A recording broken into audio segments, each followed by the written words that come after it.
take in a lot of problems when you take in a lot of people from other parts of the world, and that's because they are tribal. And they do want you to settle, old country scores, and which I really don't. Again, I don't think that should be our primary focus.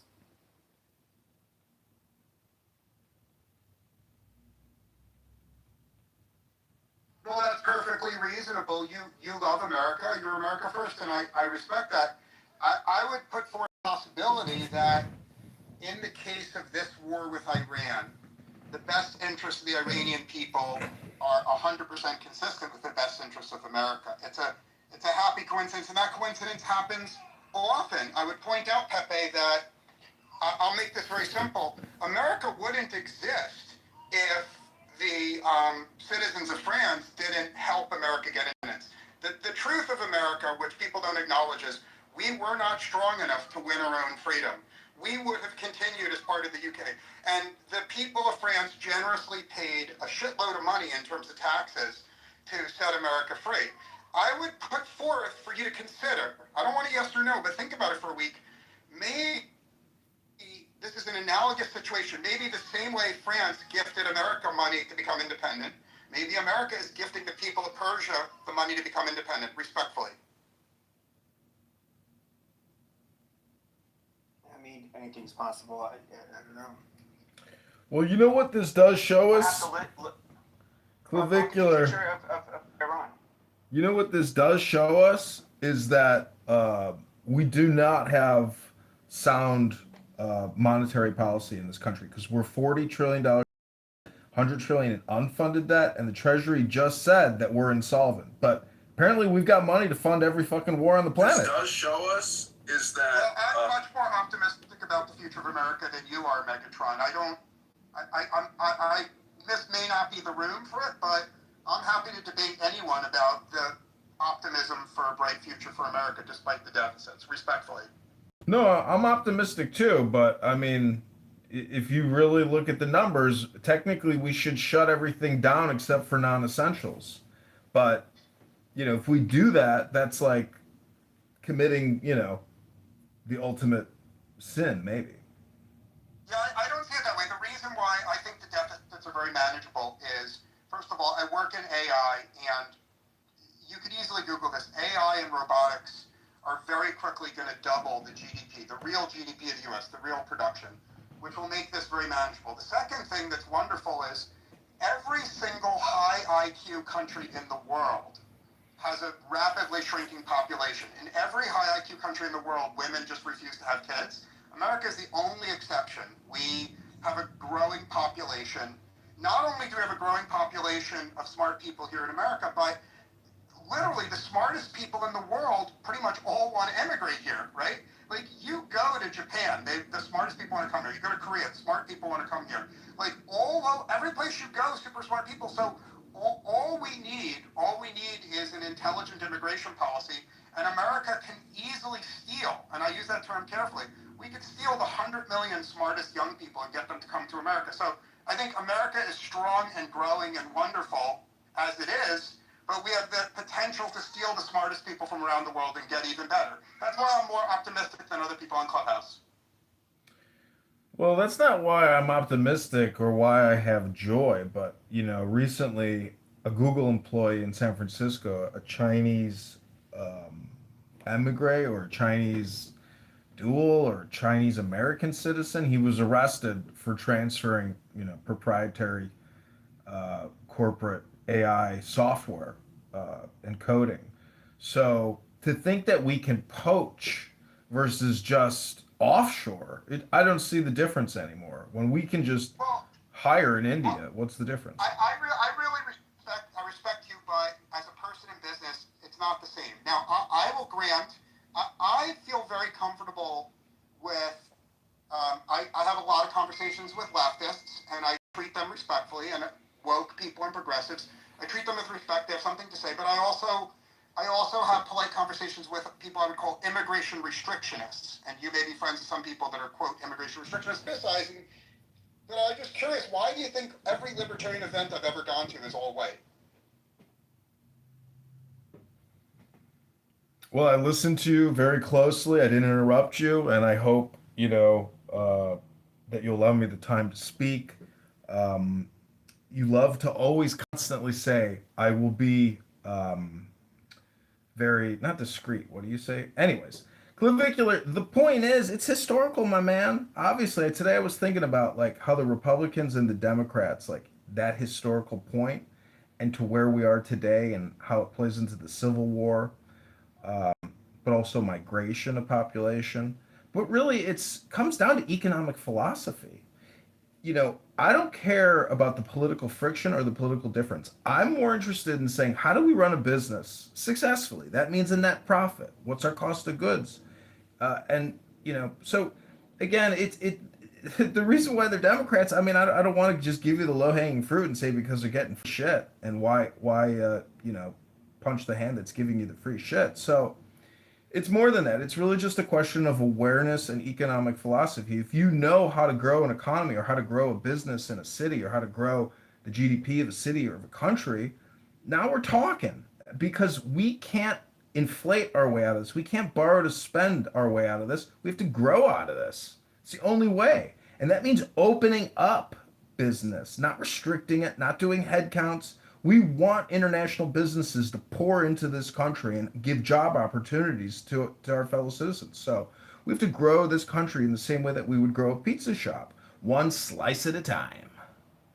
So I respect and admire what you're saying, but I've already moved many of the businesses that I invest in out of places like Chicago. I'm not willing, I don't have the balls that you have. I don't have the courage you have.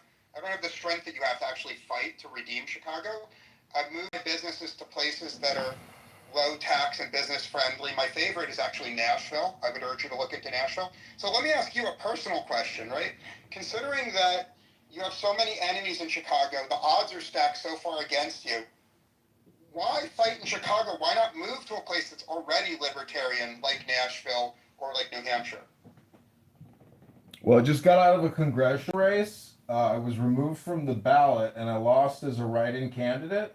So the transition to the mayoral campaign is very seamless. To change all my platforms, all my marketing, did it in a day.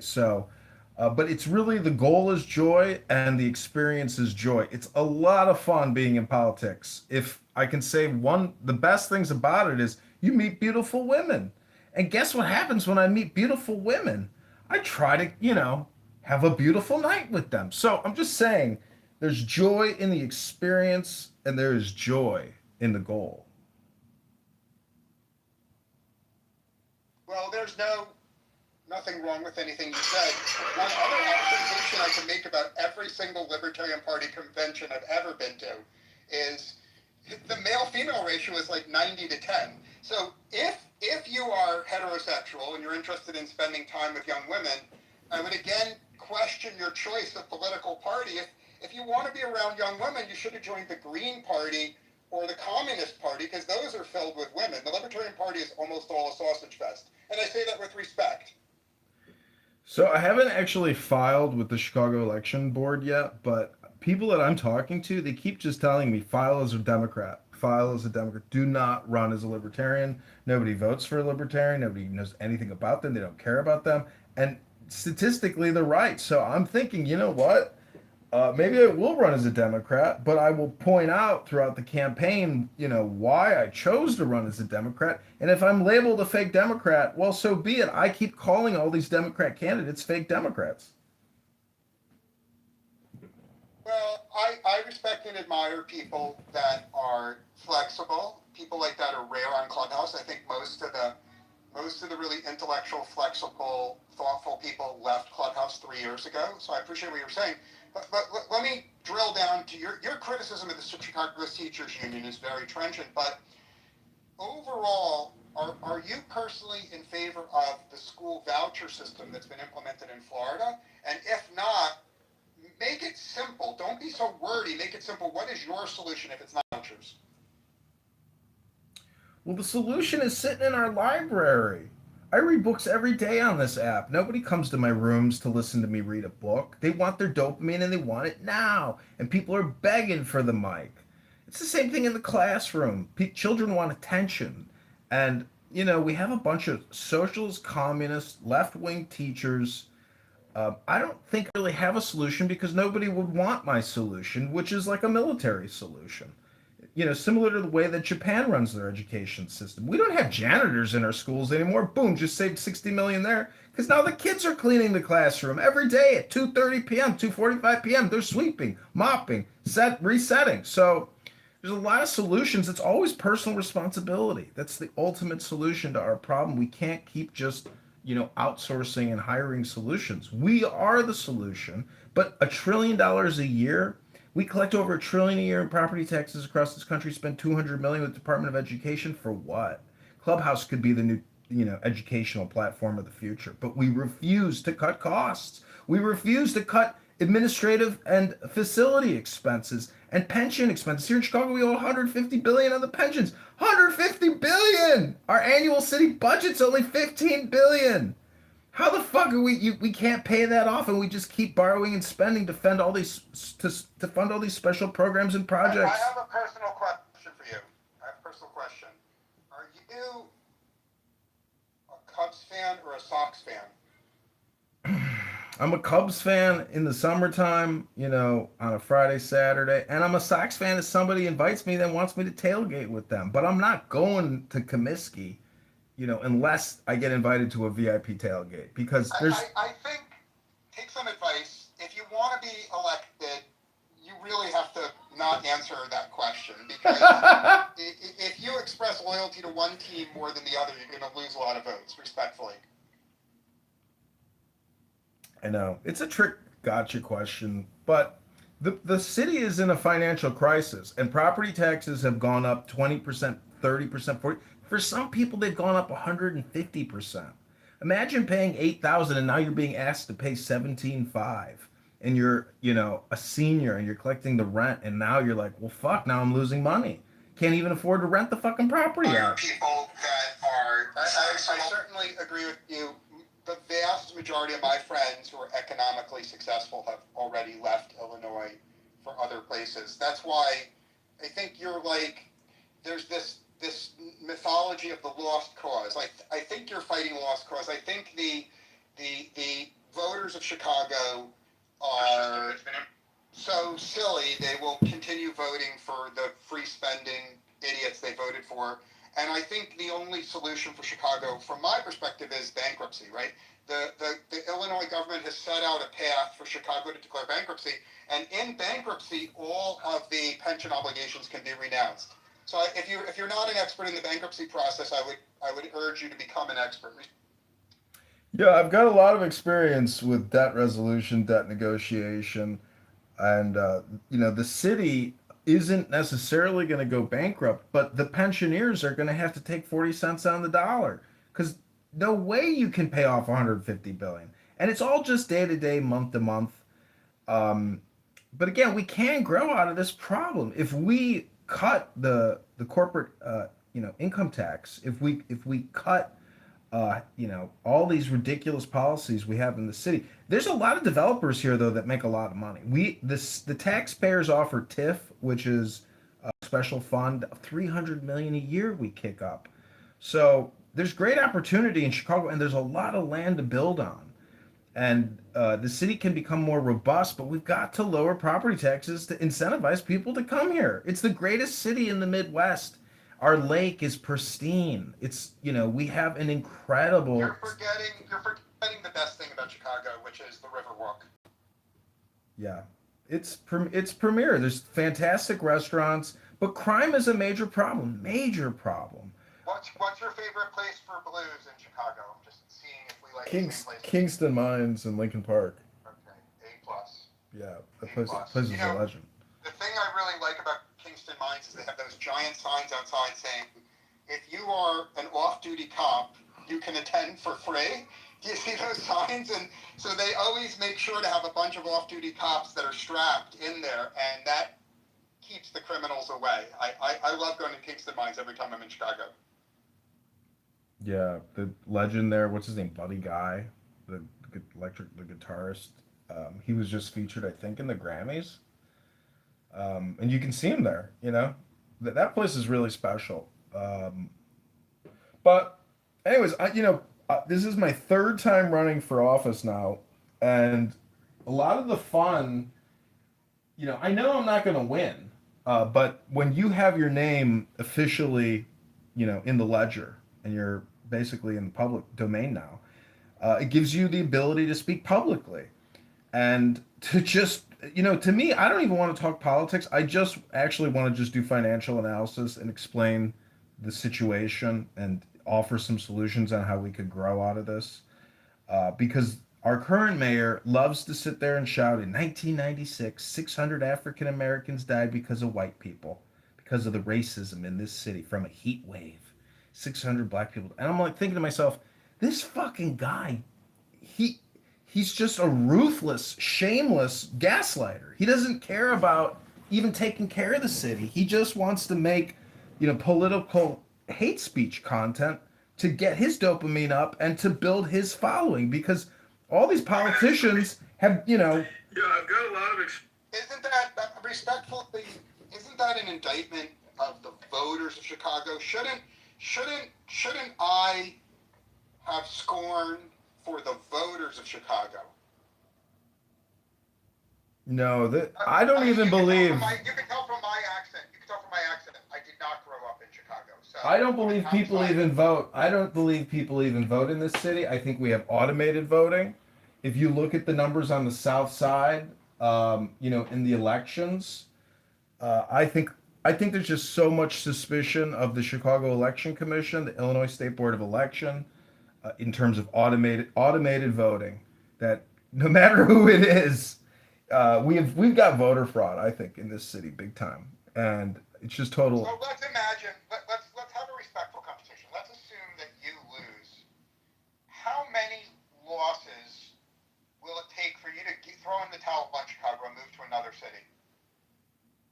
This is it for me. Like after this election, if I lose, which I'm sure I will, I'm going to be relocating to Miami. I'm done with Chicago.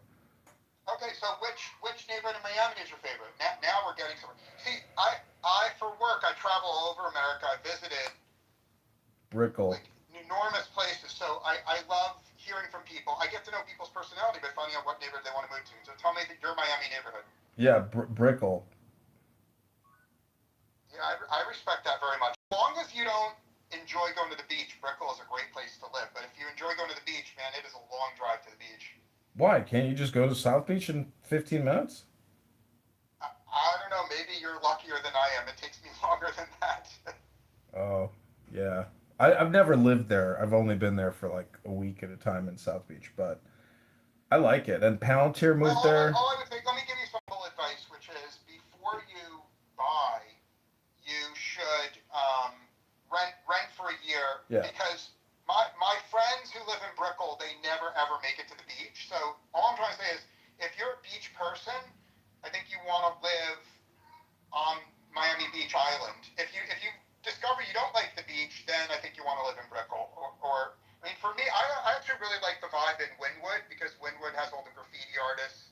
Wynwood's a little grittier, but I think Miami's got a lot of fun places, and all of America is moving there, right? All of America is abandoning the high tax places for Miami.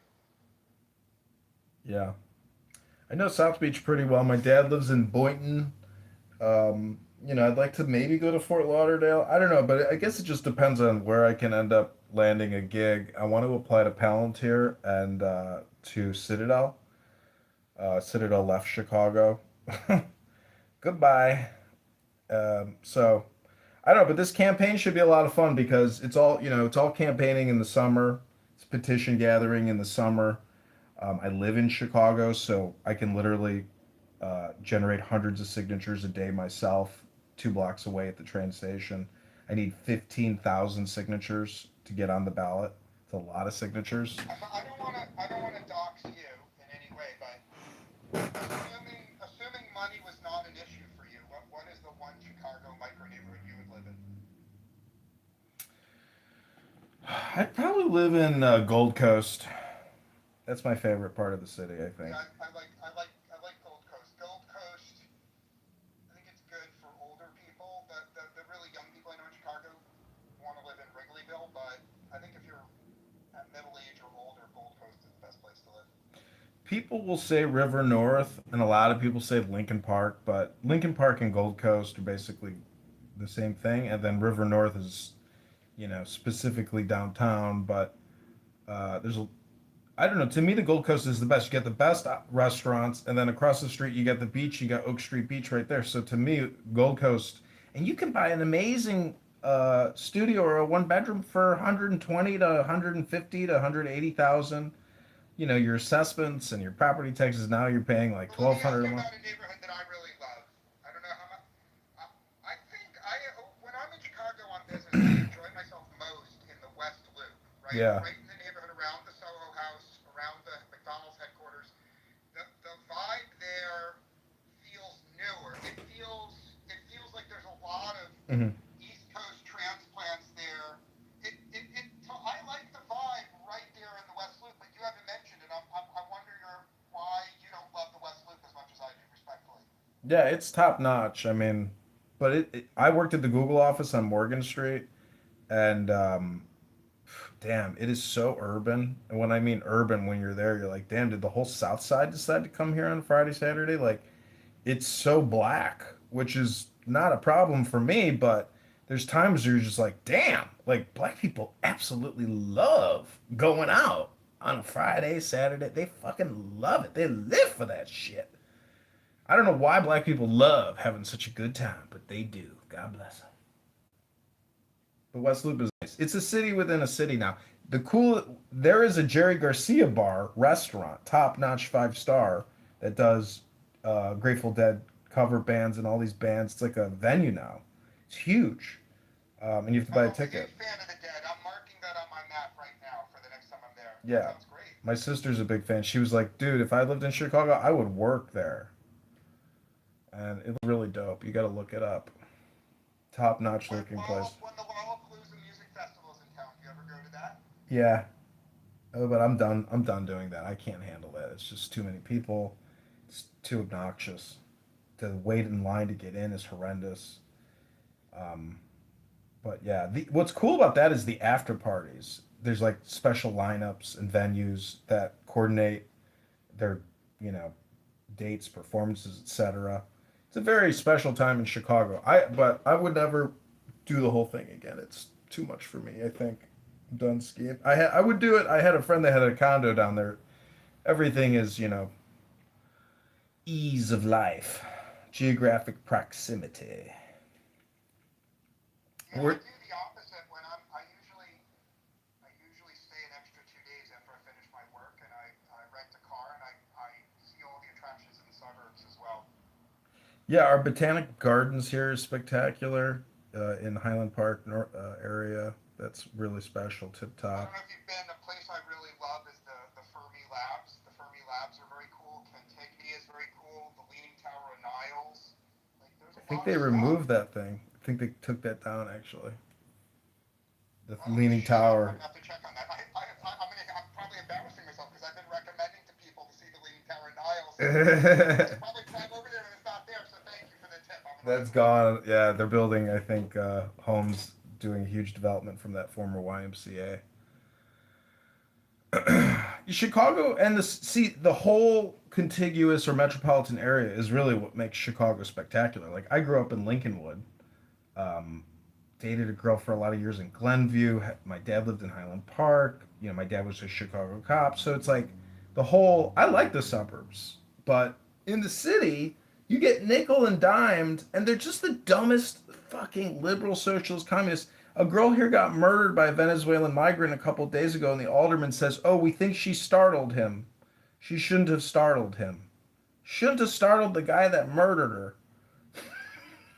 It's fucking Yeah, but you people. have that's not unique to Chicago. You have I mean most of the people near me in real life are leftists. So because they're leftists, they love criminals more than law-abiding people. And so having people in Chicago who love criminals and want to let all the violent criminals go free, that's not unique. Most of the people around me feel the same way. It's called altruism or empathy for criminals. Yeah. Sartre, I'll post some links, but Sartre described that. Well, please let me respond. I will be succinct. We have Tony Preckwinkle, the Cook County Board president, who lets prisoners out early because she says it's just prison is destructive to their lives and an expensive burden on society. So we're going to re-release the prisoner, the criminal, back into society on an ankle monitor, and we'll know exactly where that person commits their next crime. But it's just so crazy. Like the girl that got lit on fire on the train, or the girl that got her throat, sliced. It's like if you don't follow the news and know that your life is in danger in public all the time, and I, you know, constantly filming on the trains the homeless people that sleep on the trains. It's an extreme danger, and so many people rely on the trains to get to work.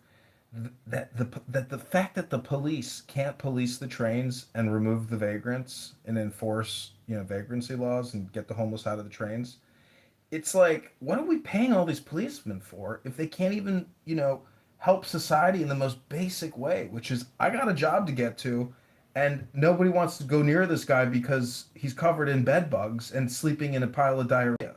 Like, Yeah, I respect what you're saying. If you get a chance when you're traveling, take the trains in DC. You'll be astounded how they totally cleaned the trains in DC. It's actually a real pleasure taking the subway all over DC since they got a great MTA director there. And so that I think that's really inspirational for all of America because it proves that we can have clean, safe public transit with a little spine. it's just wild. You come to a world class city, you get on the train to go downtown to your hotel, and you can't get a seat because there's homeless people sleeping in the train. No enforcement, no removal. Let alone someone has to clean that fucking train. And so when they diarrhea and shit all over the place and piss all over the place, they're destroying public property. I mean, I honestly think that we need some type of uh, like supermax prison to basically clean up the streets of the homeless encampments and say to them, hey, we will give you an opportunity for housing and food. Would you be willing to come with us? And we will take you to the to the supermax facility. Because what are you going to do with a homeless person on a train at 4 in the morning? Put them in prison, they get back out, they go right back to the train.